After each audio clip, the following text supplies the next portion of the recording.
busy News Friday, we're going to have a live report on the terrible shooting outside of Chicago. Our thoughts and prayers, especially to those who've been victims, including 4 police officers. But first, in 2016, you, the American people, you made history. You elected as president a fighter, a deal maker, a disruptor.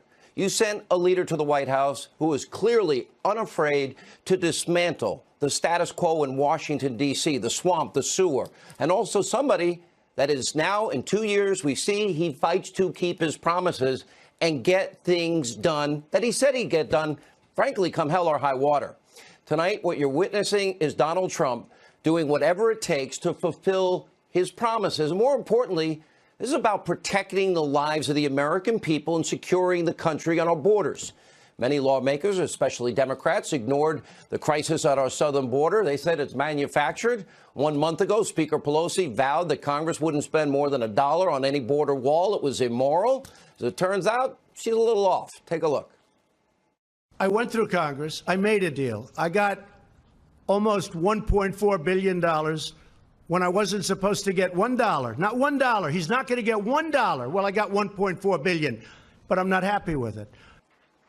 Nor am I. But the president's right. He got $1.375 billion for the wall and a bill that tripled the funding for barriers on the southern border over the previous budget. And it's only 7 months, this budget. It killed so-called poison pills like any amnesty. It's not in the bill for illegals. No pathway to citizenship. No limit on ICE detentions. In fact, instead of a limit, this bill funds 5,000 more beds for illegal immigrant detention. And remember all the far left, radical, socialist Democrats calling for ICE to be abolished? Well, this bill actually includes a historic funding increase for ICE, including money for an additional 600 highly needed professional officers. Now, still, you heard the president. He's not happy, nor should anybody be happy, because $1.375 billion for a wall is not enough. And it's why I have called this bill garbage from the very beginning. And it's why the president is now officially, as of today, declaring the national emergency that he's been telegraphing to the world he's going to do. Take a look. So I'm going to be signing a national emergency. And what we really want to do is simple. It's not like it's complicated. It's very simple. We want to stop drugs from coming into our country. We want to stop criminals and gangs from coming into our country. It's an invasion. We have an invasion of drugs and criminals coming into our country that we stop, but it's very hard to stop. With a wall, it would be very easy. So I think that we will be very successful in court. I believe that as well. Now, let's break down exactly what this means and why this plan will ultimately be very successful. As the president declares this national emergency, the administration will gain access to roughly $8 billion. The president will be able to use the $1.375 billion from the budget compromise, so progress continues straight through the rest of the fiscal year, which is till October.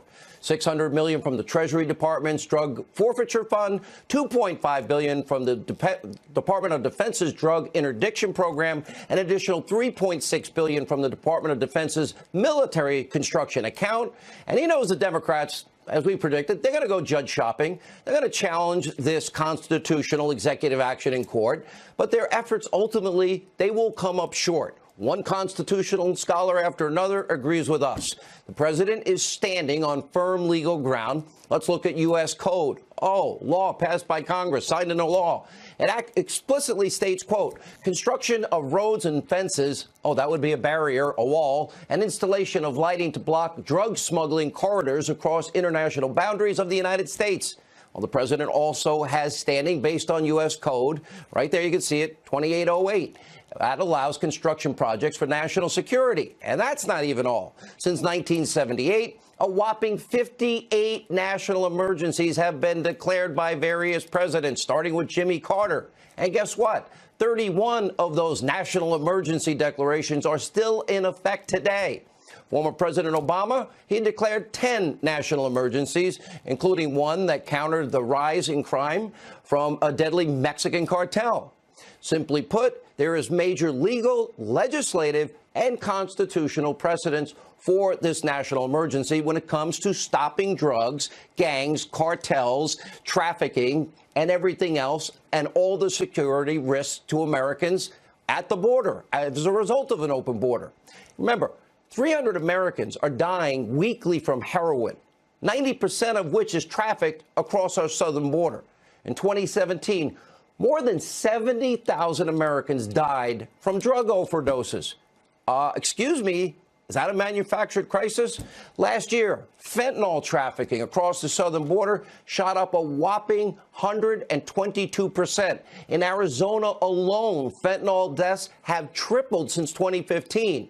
And sadly, drug carnage, well, this is one part of the crisis. In just the past 2 years, 4,000 criminal aliens were arrested for homicide, 30,000 for sex crimes, 100,000 for violent assaults. That's a 2-year period. Last year alone, 800 gang members apprehended at the border, a 50% increase from 2017.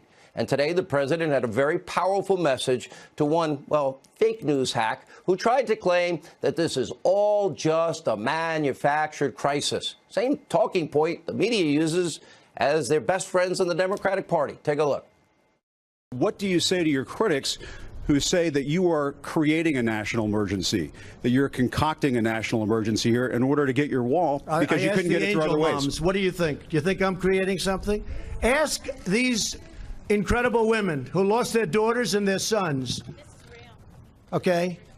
Because your question is a very political question because you have an agenda. You're CNN. You're fake news.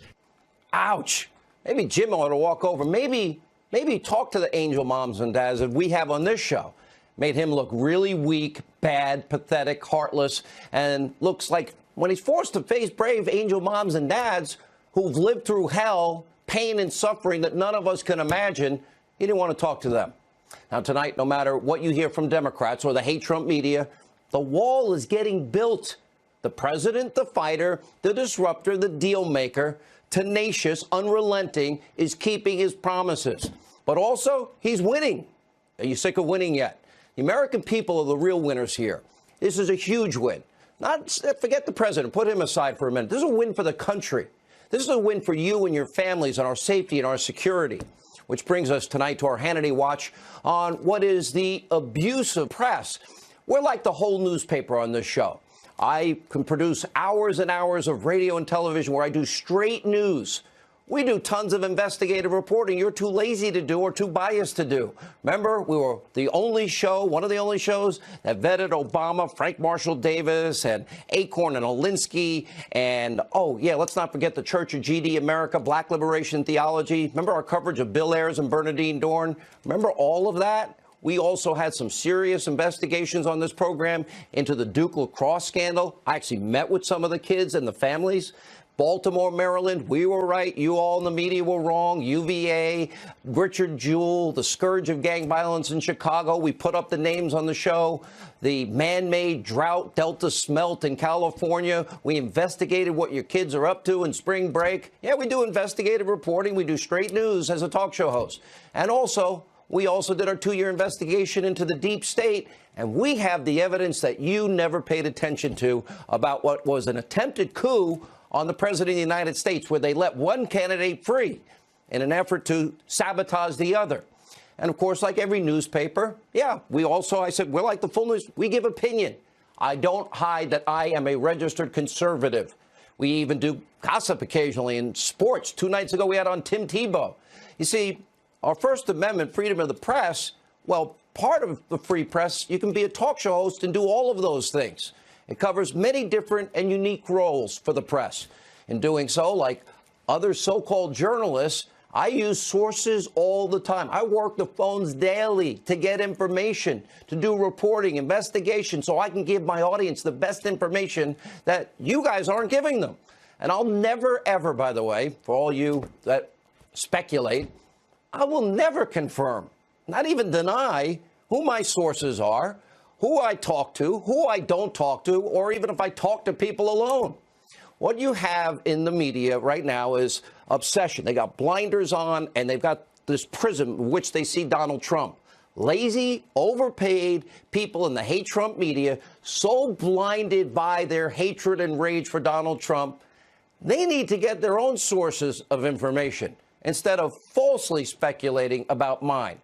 Now, here's a simple truth. Nobody in the media has ever come close to describing the relationship that I had with the president. That goes back well over 2 decades. And by the way, if one exists, I wouldn't tell you anyway. All right, now to end all fake news reports on how I accurately predicted exactly what the president would do on the border. He didn't tell me. It's simple. I paid attention to all his public comments. He said it over and over and over again. I heard him. You refused to hear him. Remember when he said, I will add whatever I have to add? What do you think he meant? Remember when he actually said many times, I'm looking at the national emergency seriously? He kept saying these things repeatedly. And what those of you in the fake news industry don't seem to understand, the president does listen to other points of view. Yeah. But at the end of the day, it's pretty amazing. All of you can't figure out that he makes up his own mind. And it's not hard to understand what he's going to do, because what he has been doing for the last 2 years, what he's been saying over the last week, is usually what he ends up doing. Now, by the way, for the record, I'll say this in all honesty. If the president listened to me, he would have stopped tweeting back in 2016, or at least tweeted less, because me and a bunch of other people told him, you got to stop.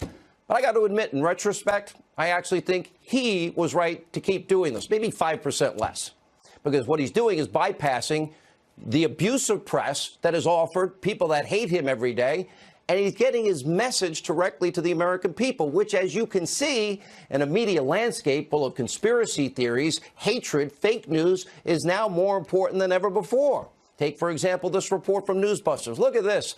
All the big 3 networks, ABC, NBC, CBS, they went wild with their hysteria, collusion, coverage, one story that turns out to be false after another.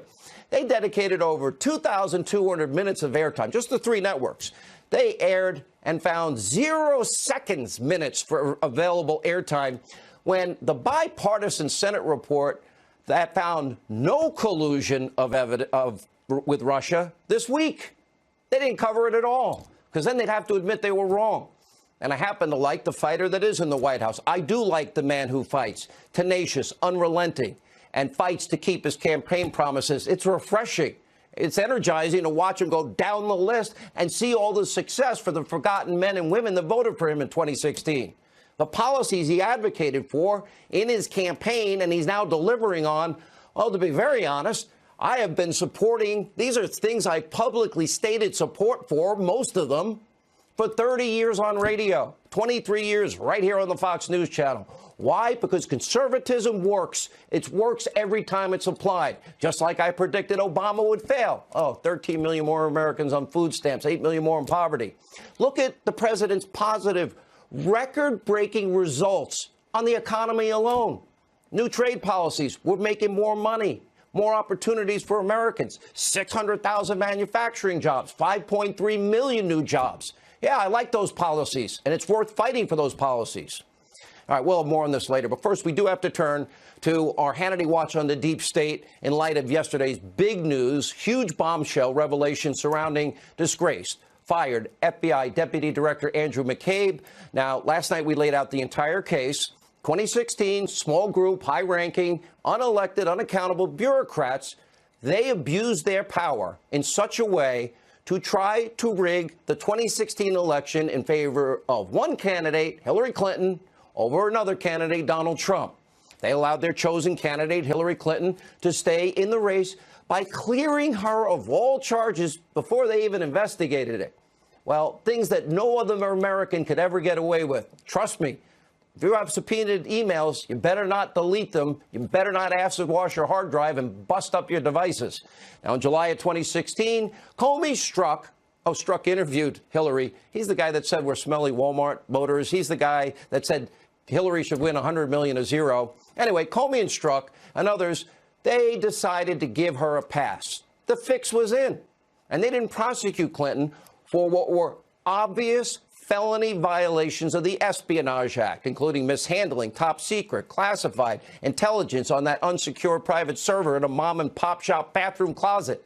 They also chose not to prosecute her over the biggest slam dunk obstruction of justice charges when she deleted, acid washed thousands of subpoenaed emails with bleach spit and beat up her phones with a hammer and ripped out the SIM cards. Any other American would have been tried and they would have been charged with felonies, but not Hillary Clinton. That's what they did, is they abused power.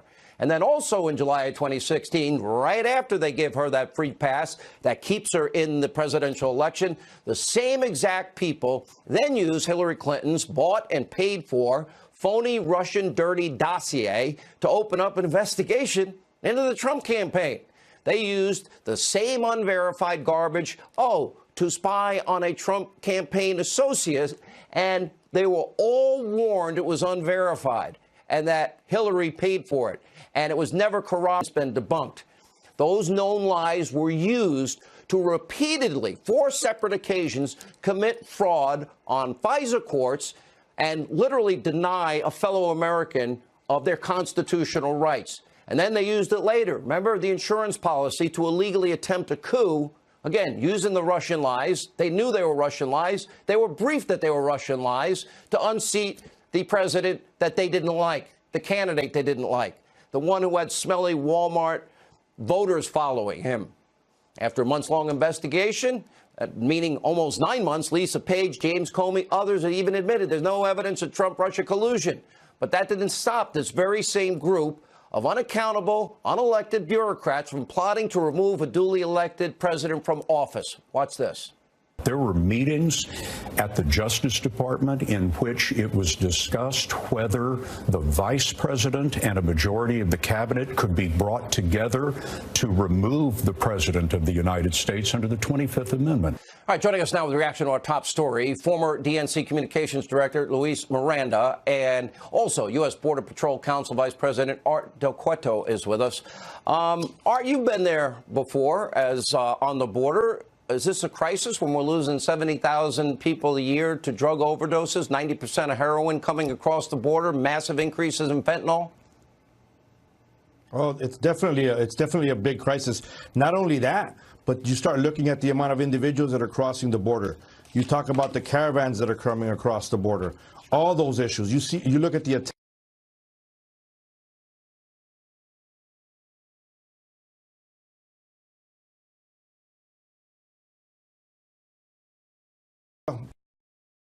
this national emergency stands.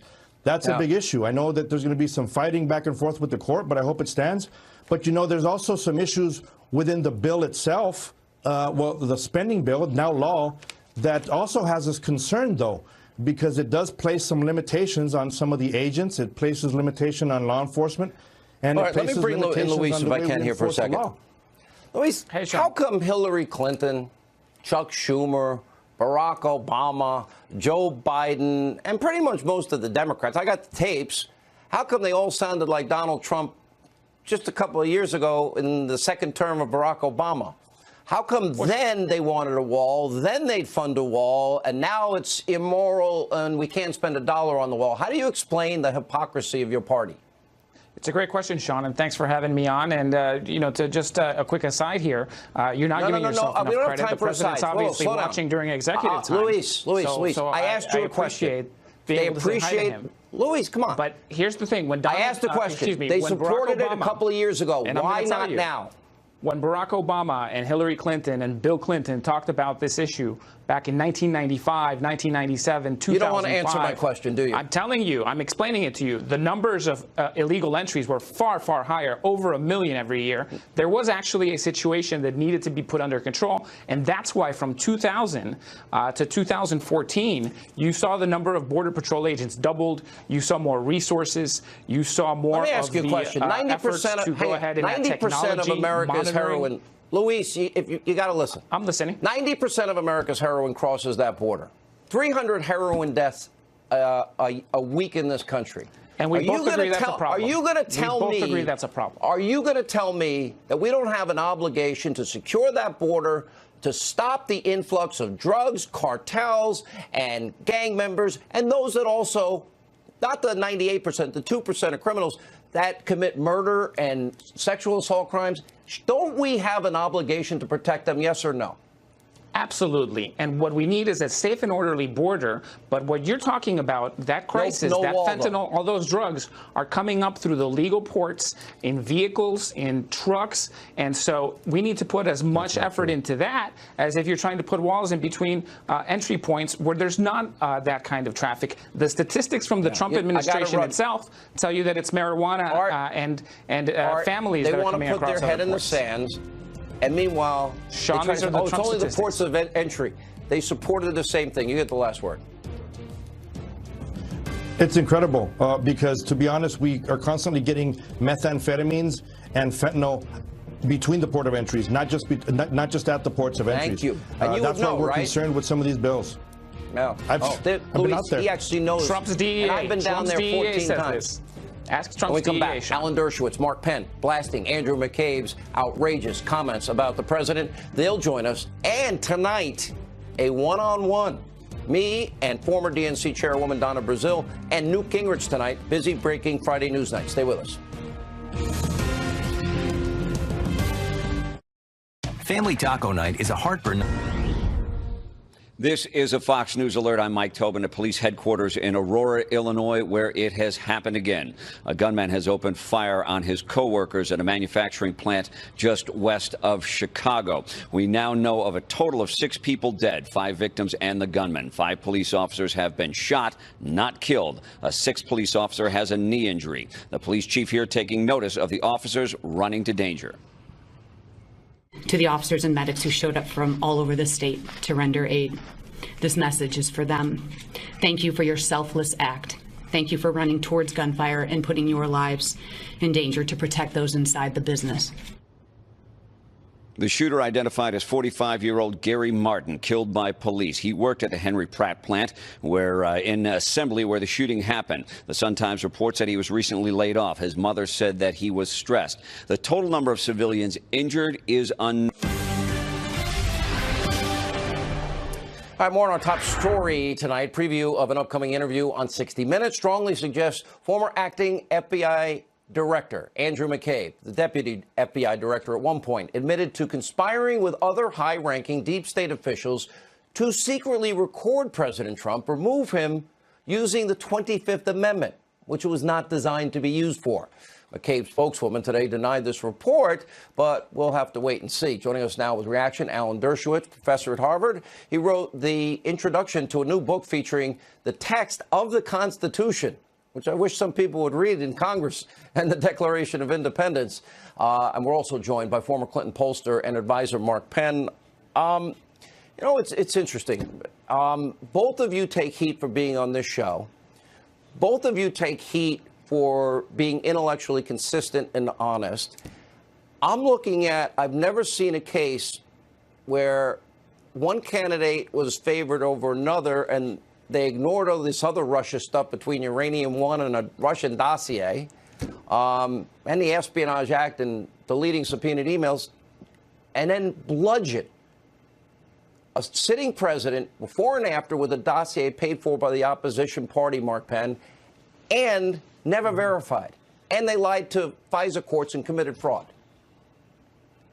Well, but I think what's most stunning about what we're learning is this jump to an independent or special counsel after Comey was fired, because they couldn't wait for new FBI director to be confirmed under constitutional procedures. They didn't have a crime here.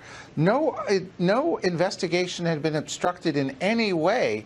They jumped to take this investigation and make sure that they would continue to control it and put it in the hands of their friends. And that's what's so shocking about some of the new revelations that we're learning.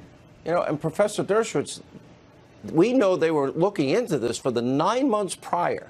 Comey gets fired, 8 days. This is what's going on behind the scenes. They want to wear a wire on the president. 3 different versions of what happened from Rod Rosenstein. Oh, that didn't happen. Then he's sarcastic. Then he said, well, I didn't order it. I'm a civil libertarian, I think, like you are. I mean, and then we use an unverified dossier. They don't tell the courts that Hillary bought and paid for it and is not verified to destroy the constitutional rights of not only one person, but a whole party. Well, let's talk about Rod Rosenstein. He is the Deputy Attorney General of the United States. He was the acting Attorney General for this case. And he is suggesting using the 25th Amendment that was written to take care of a problem of Woodrow Wilson having a stroke or President Reagan being shot and being on the operating table. You know, these guys are watching House of Cards instead of reading the Constitution. The Constitution is as clear as can be.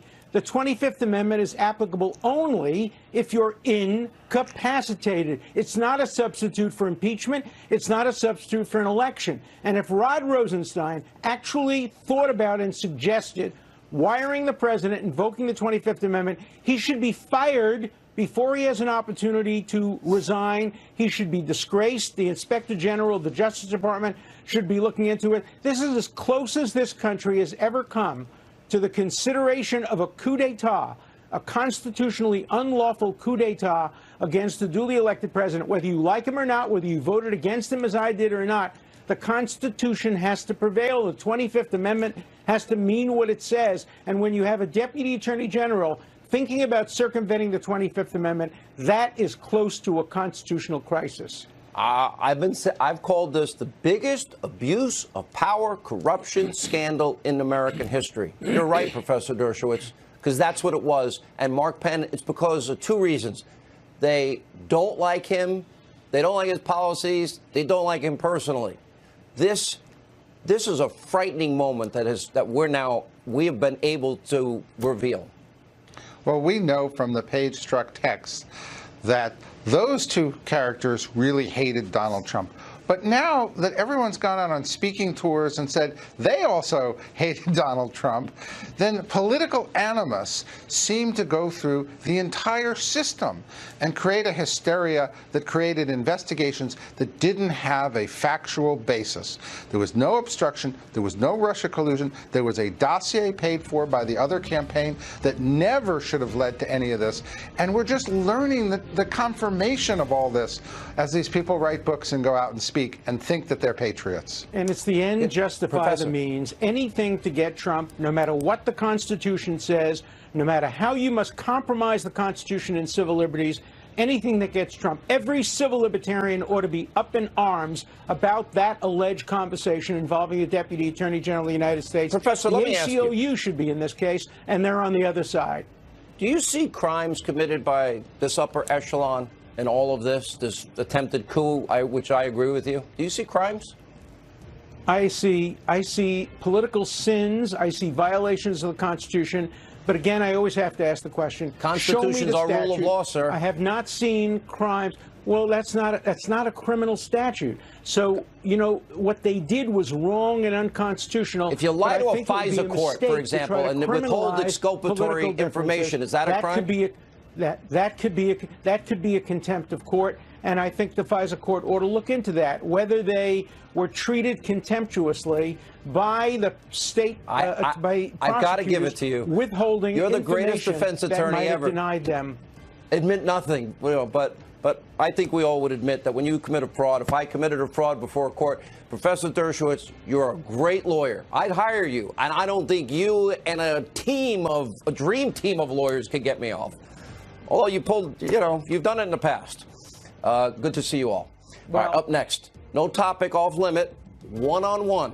Former DNC chairwoman Donna Brazile. Also, Newt Gingrich weighs in on the rise of socialism and much more as we continue this busy News Friday. Welcome to Atlantis, where unexpected.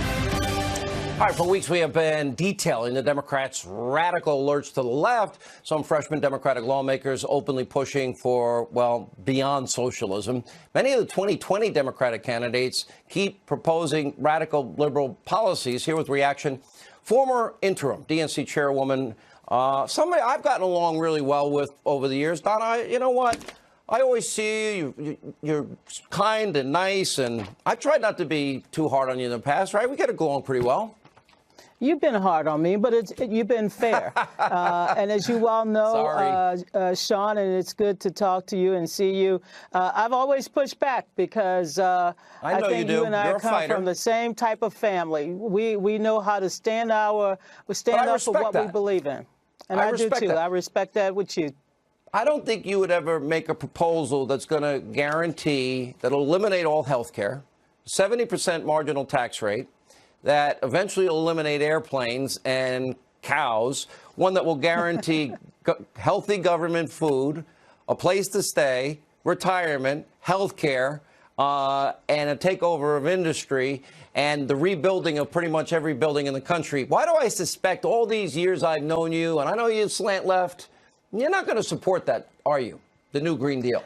Well, first of all, I think the party would like to see a very vigorous debate on climate change. We know that climate change, at least many of us on the Democratic side, we believe that climate change is real, and we believe that there are public policy solutions that can get us away from this catastrophic disaster that will alter our economy and impact where we live and our economy. That part, but you're not answering my question.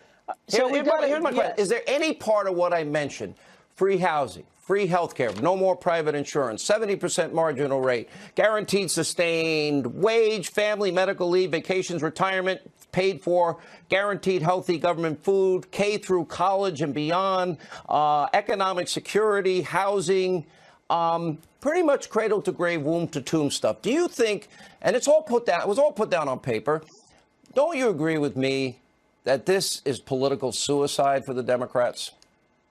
Well, Sean, if you don't mind, I could take a script from just about every Democratic playbook I've seen over the last 2 years and the last 20 years, and it reads like this. We want an economy that works for all people. We want to address these systemic problems, whether it's infrastructure, which I think the president agrees. We want to deal with rising prescription prices. The president agrees. We want to deal with making sure that Look at prison reform, Donna, right? Yeah, I mean, look, the first step, President Trump signed that bill. It's a bipartisan bill. Look, we believe that what President Trump said at the beginning of his State of the Union message, which is we have to find common ground. We have to work on these issues. I agree with that. These are not left issues. They're not right issues. But it's important to recognize but that you're ducking me a little. Let me press you a little bit on this. They agree. I know you're trying to press me as to where I stand, but you know I mentioned, though? I run my mouth. I don't run for president. I know you do. Is there anything that I mentioned, anything in this New Deal, seriously, I'll go item by item if you want, is there anything that you agree with there? Getting rid of airplanes, high-speed trains replacing, getting rid of cows, free, guaranteed everything, 70% tax rate. As you understand, Sean, I do believe that we have to transition out of fossil fuels, and we have a plan in which we can get that. We can have that accomplished. I believe in solar, wind, and renewable energies. Anything I mentioned, do you agree with that? I believe, yes, I do believe that we can transition to out of fossil fuels, and that we need to put more investment and reliance on. It's going to take, just like we said 10 years ago, we want to be energy independent, and look where we are today. We have to set because of oil, gas, and coal.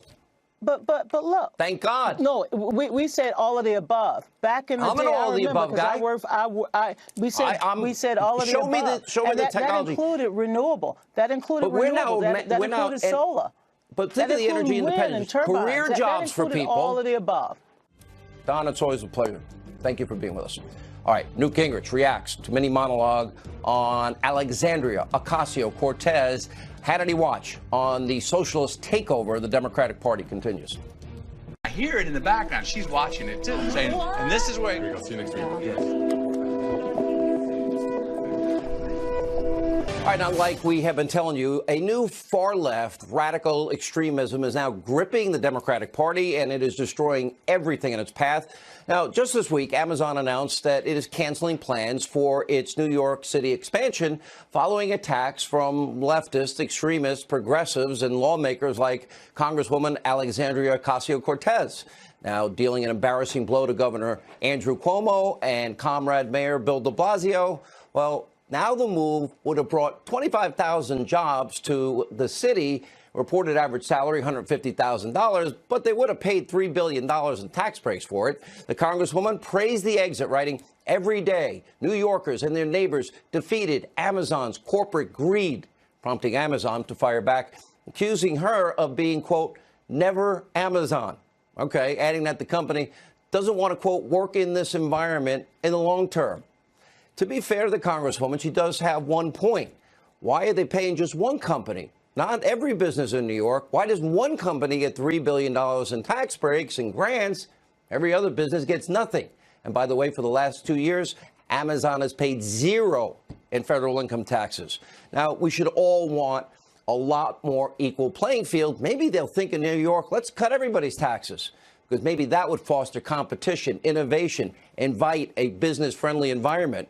This is still a loss of jobs opportunity, but is it really something to celebrate? And by the way, now she's calling on that $3 billion to be spent on teachers in the subway. However, she didn't figure out the $3 billion in incentives was based on the job creation. So there's not a pot of gold out there to be spent. To have more tax revenue, you actually need people paying taxes. So it looks like all of this may have set off a war within the Democratic Party. Governor Cuomo accusing New York Democrats of, quote, putting their own political interest above their community. Although, Governor Cuomo, you've done the same thing. He has been banning fracking of natural gas that would create hundreds of thousands of high-paying jobs in upstate New York. Think of the revenue that he's losing there to tap in this vast resource that we have. Even Comrade de Blasio told local media that he'd take on any progressive who thinks it's a good idea to lose jobs and revenue. Now, the New York Times writes that, quote, the Amazon fight has exposed deep fissures within the Democratic Party, so much so that even conspiracy theory TV, MSNBC, they're actually sounding the alarm. They're not liking the fighting. Watch this. Somebody like Amazon comes to your area, that attracts other tech giants. The opportunities lost there are extraordinary. When you have Alexandria Ocasio-Cortez, who I find extremely dangerous at this point, and if people in the party don't start to speak up against people like Alexandria Ocasio-Cortez, who is young and dynamic, but does not know what she's talking about. And what's shocking to me is yet once again she shows how little she understands not just economics, but even unemployment. She's the one who said the reason unemployment is so low is because a lot of people have 2 jobs. She needs to learn basic things about what to be a representative. Now, this fits exactly with what I've been saying. The Democratic Party has now been taken over by a new radical, extreme Democratic socialist wing, and that's what they want. And don't forget, by the way, about Ocasio-Cortez, in her particular case, the new Green Deal. That's going to destroy the lifeblood of our economy, abolish ICE, an agency which captures criminals and human traffickers. And by the way, free handouts, free education, free college, free health care, free retirement, whether you're willing or unwilling to work. Everything's free, and a 70% marginal tax rate to boot. Now, to the Congresswoman's credit, she is the new leader of the Democratic Party. Congratulations, Congresswoman. 2020 Democrats, they're all signing on to a lot of what she's selling. They're sending the message loud and clear. This radicalism is here to stay. All right, joining us now with reaction, Fox News contributor, former Speaker of the House, Newt Gingrich. By the way, new podcaster himself. It's called Newt's World. And by the way, Jesse's not going to like that. And it's available on Apple Podcasts and anywhere you go for your podcast. Look, I have a lot of questions for you, but the one thing about New York is they have made it impossible for any business. I got to know Bobby Jindal, Rick Scott, and Rick Perry so well because they constantly came up to New York to visit companies and steal them, and they did so. And New York is losing tens and tens of thousands of people every year, like California and Illinois and New Jersey. Meanwhile, Texas and Florida gaining nearly 400,000 new people moving in every year.